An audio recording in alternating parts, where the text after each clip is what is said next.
Hi, Jimmy. Can you hear me okay? Yeah, yeah. Good morning. Incredible drama in that first test. What do wins like that from positions like that, where it seemed the game was beyond you, do for the self-belief of this team? It's not the first time it's happened now, is it? Yeah, it's huge, absolutely huge. Obviously, the first two innings of the game didn't really go as planned, but to show the character we did, firstly to get ourselves back in the game with the ball, and then with the bat, I thought we went about it brilliantly. And obviously, we've been sort of up and down as a test side for the last couple of years, and we're trying to find some consistency and trying to progress as a team. And I think this will do a huge amount for the confidence of the team and both the team and the individuals in it who perform this week. And no Ben Stokes for the rest of this series now. How big a blow is that? And can you cope without him? Well, yeah, it is a big blow for us because he's a big part of our team, both obviously on the field and off it. But obviously, family comes first, and we all rally around him and try and support him as best we can in this tough time for him. But we've got 2 games left to play, and I think we'll be confident with the guys we've got here. We've got a lot of quality in the group, so whoever comes in to replace him, I'm sure will do a fantastic job. And did Chris Woke show that actually other players can step up? You don't have to be relying on Ben Stokes to win the game? Yeah, absolutely. I think, to be a successful team, you need all 11 players to step up at different times. And obviously, if they can step up under pressure when the heat's on, then even better. And Chris Wokes showed that. Josh Butler showed that this week. So it's really exciting for us as a team that we've got players that can win matches with bat and ball from any position. So it's obviously we've got stuff to iron out for next week. As I said before, the first 2 innings didn't go probably as we would have liked. We didn't bat particularly well in that first innings. We certainly didn't bowl very well in our first innings, or not for a decent period of time. We did in patches. So we've got things to iron out for next week, but great that we're going there 1-0 up. And how are you? I saw a report this morning that you might be considering your England future. Is there any truth in that? No, there's not. No, absolutely not. It's been a frustrating week for me personally, just because I've not bowled very well, felt out of rhythm, and probably for the first time in sort of 10 years, probably, I got a little bit emotional on the field, started getting frustrated, let that get to me a little bit, and probably reminded me of when I first started playing, when you get frustrated and a little bit angry, you try and start bowling quicker and quicker, and that obviously doesn't help on the field. So for me, it's a case of trying to, once we get down to Southampton, work really hard the next couple of days, try and figure out what, if there's any technical issues I can sort out, and just try and work hard and hope that I get the nod for the next game, and I can try and show people that I've still got what it takes to play Test cricket. Thank you. Okay, we'll go with Jonathan Agnew, please. Hello, Jimmy. Have you got me? Yeah, just about. Okay, thanks. I watched on the 4th morning. You've sort of touched on it, but you were doing some really quite basic ball release exercises at the start of the day. I mean, are you actually not happy with where you are bowling wise at the moment? Well, to be honest, coming in the game, I'm good. But then during the game, there was something not quite off. Rhythm wasn't quite there, and as I went through the game, as I just touched on, I just tried to start bowling quicker, tried to run in faster, bowled a couple of no balls as well, which is not like me really, which showed me that it felt like I was pushing a little bit too hard, trying a bit too hard. So I think I just tried to. I was chatting to Chris Silverwood and Pop Welsh about just some basics, trying to make sure my actions where I want it to be, try and find that timing. And hopefully I can continue that this week, and just keep my fingers crossed that the captain and coach will keep faith in me for the next game.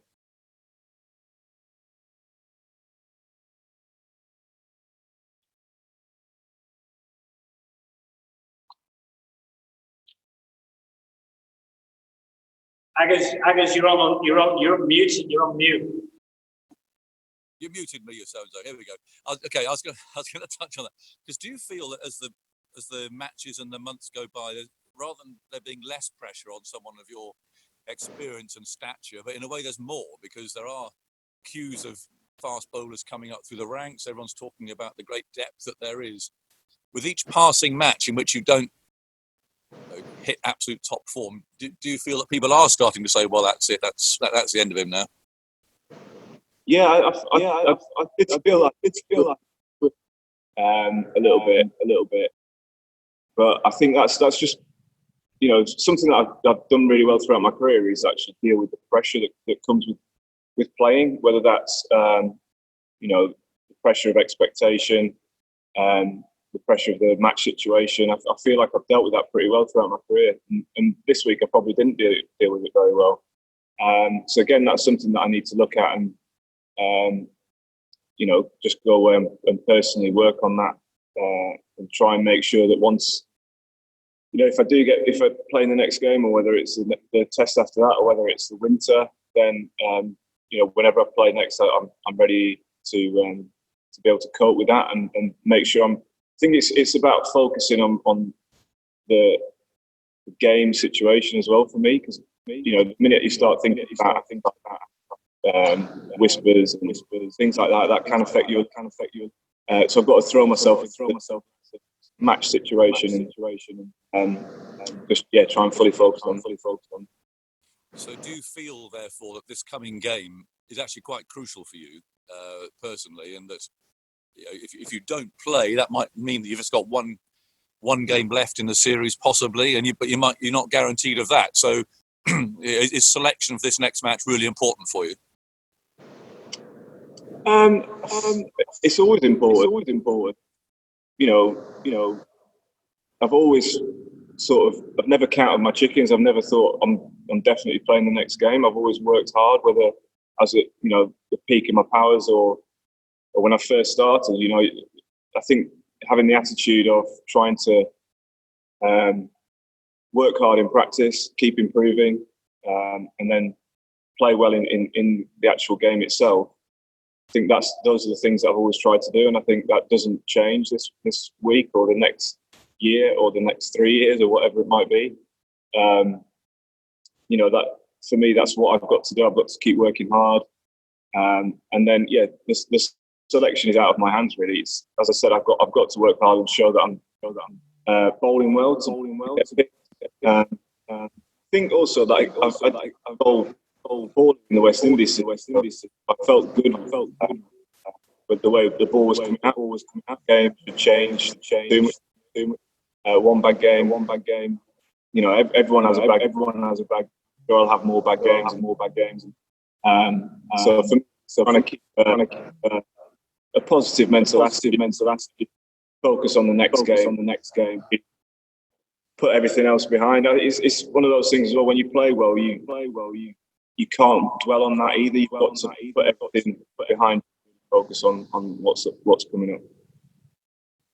Got a last one from me, and it's a bit of a random one, and then I'll say good luck to you for next week.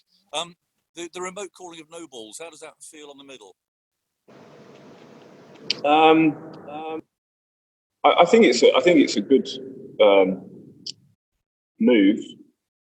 Definitely, it was a bit odd to get used to, because you normally get told that you're getting close to the line, but this time you didn't get that warning. It was just bang, no ball. So yeah, I mean, I think it's good. It'll just get bowlers behind the line and a little bit up more often.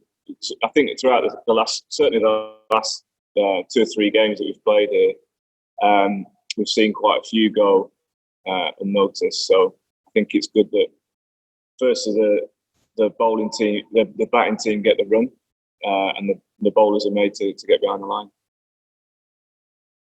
Okay, we'll go with Sam Ellard from TalkSport, and then Will McPherson, Evening Standard. Jimmy, is this the most challenging period of your career? There are so many good bowlers in this team, in the squad. You've had some injury problems over the past, couple of years. How tough is it at 38 to stay physically fit, mentally strong, and also at the same time always continue look to improve your bowling? Is this the toughest period you've had in your career? Certainly mentally, maybe? I don't think it's the toughest period of my career. I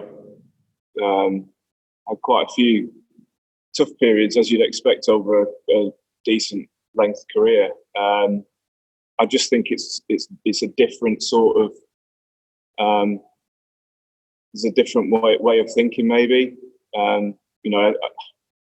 As I said, I don't. It was one bad game, and I'm sure I'm going to have another bad game in my career. I just don't want every time I have a bad game for there to be whispers going around that I'm going to pack in. So for me, it's just about trying to find a way of dealing with that, find a way of dealing with the outside noise, which I've done really well in my career. Just like I said, it's a little bit different now. And on the fitness side of it, I work really hard on that, and I'll continue to work really hard on that. Felt great in these last 3 games that I've played. The body feels really good. I felt stronger as the games have gone on. I was, as I said before, I was running quite hard this game, and to come through that, it was only 28 overs in the match, but it's still a decent workload and a good intensity as well. So I was pleased that I've come through that, and the body feels great now. So, the work ethic thing's not an issue for me. I'll keep doing in practice to try and keep improving. To be honest, it's quite exciting that I've got the opportunity to keep improving, and that's what I'll continue to do. And Jimmy, just on a lighter note, this morning on the TalkSport Breakfast Show, we've got Trevor Sinclair with us. He's told us that he plays quite a lot of golf with you. I was just wondering if you have any tips for Big Trev moving forward and how he can improve his game. Well, I've not spent a huge amount of time on the golf course recently, so I'm not sure about offering up any tips. But I wish Trevor all the best on the golf course. Thanks, Jimmy. Cheers. Will McPherson, please. Jimmy, just wanted to ask about Ben leaving the camp for the rest of the summer. Clearly, that's the right thing to do, and we've seen a couple of other examples of that kind of thing with Chris Silverwood and Joe Root for different reasons not being around lately. Do you think in your time in the game, attitudes towards these kind of things have changed? Clearly, I'm asking if they've changed for the better, and particularly sort of under this Joe's captaincy and things like that. Do you think it's changed? Yeah, I do. I think it's definitely changed for the better. We quite often, as I've done this week, is quite often take this game very seriously. And yes, it is our job, and it's quite a big deal to some people, but there's nothing more important than family. And I think something that certainly Joe and Chris have brought in under their leadership has been that, family comes first, and as a team group of players, we rally around each other and try and help if there's anything that needs helping with. And obviously Ben's going through that at the moment, so it's our job to try and rally around him, support him best we can, and hope that things turn out okay. Okay, Rory Dollard, please. Jimmy, in terms of saying you felt a bit out of rhythm or whatever last week, a little bit off the radar perhaps, is there anyone that you can go to help, sort of, whether it was like Cookie with Graham Gooch or something? Do you have anyone that you feel knows your game well enough, or after 154 games and however many years is sort of putting that right? Is that basically all down to you?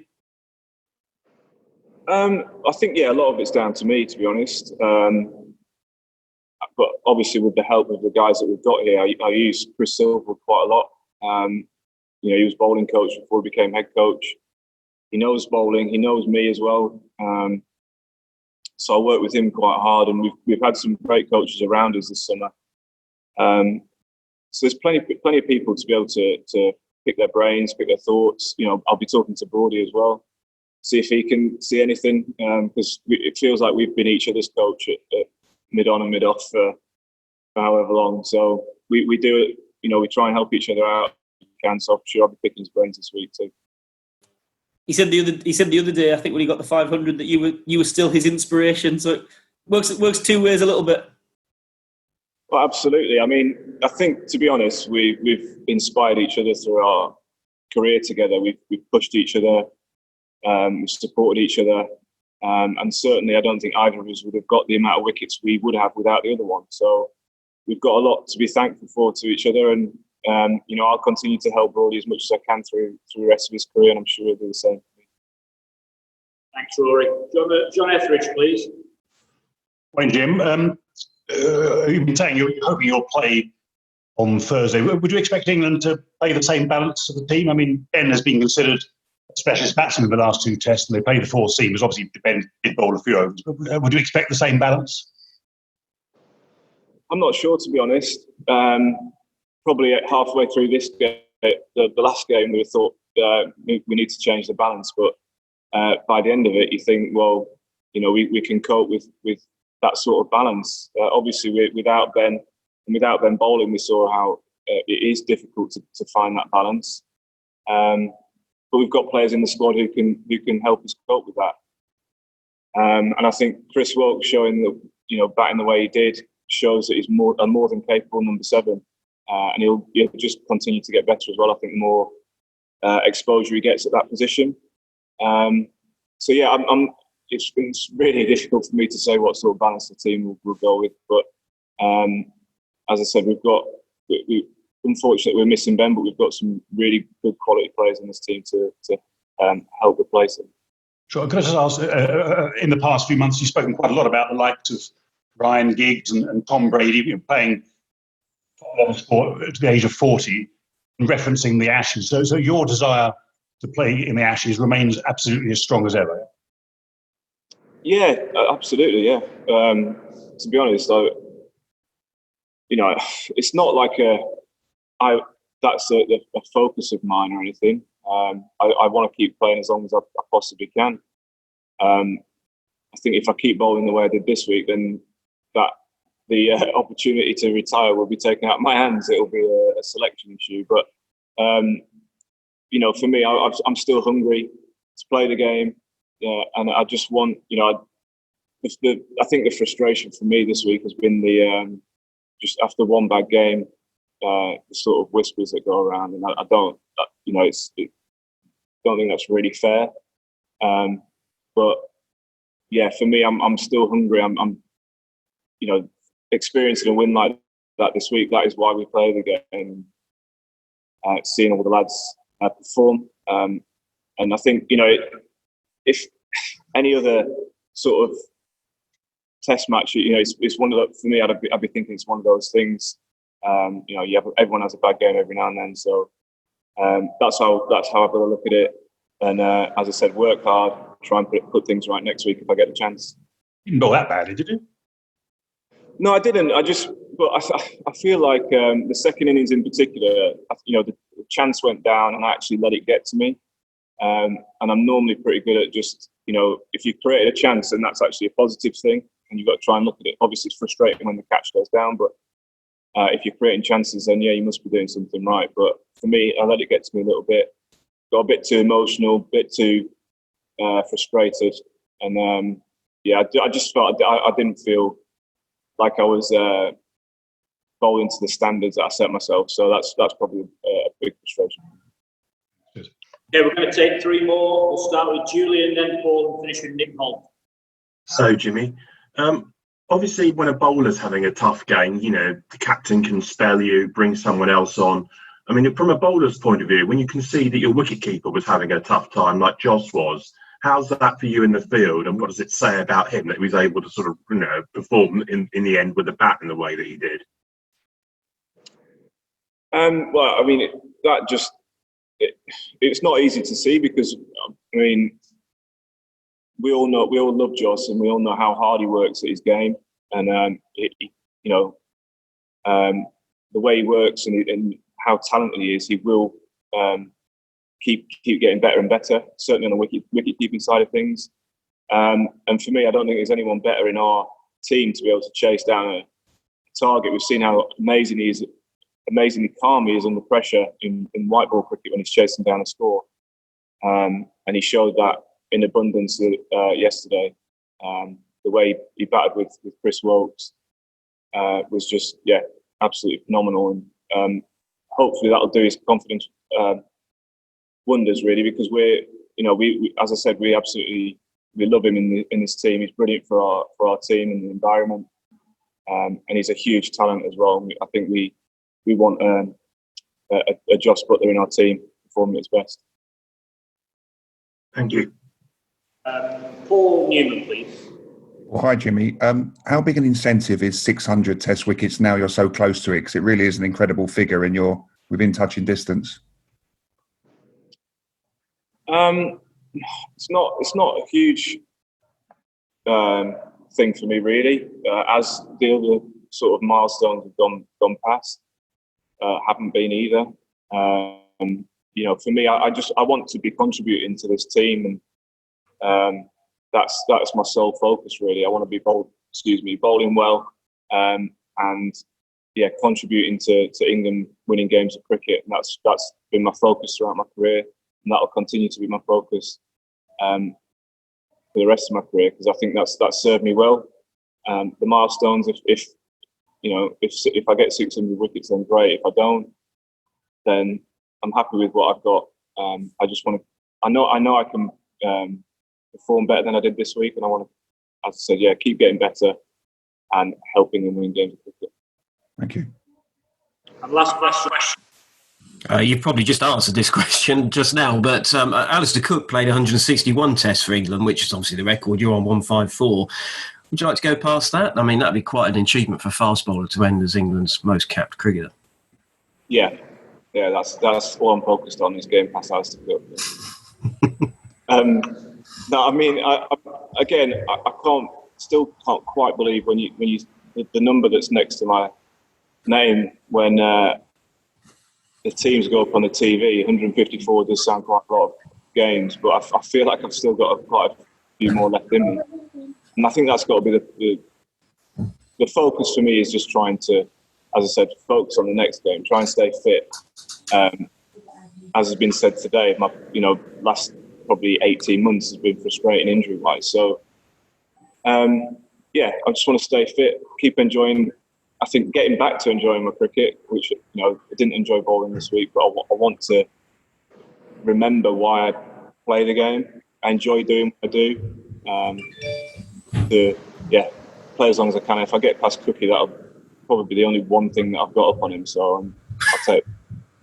Cheers, thanks. Okay, thanks everyone. Have a good day. Cheers.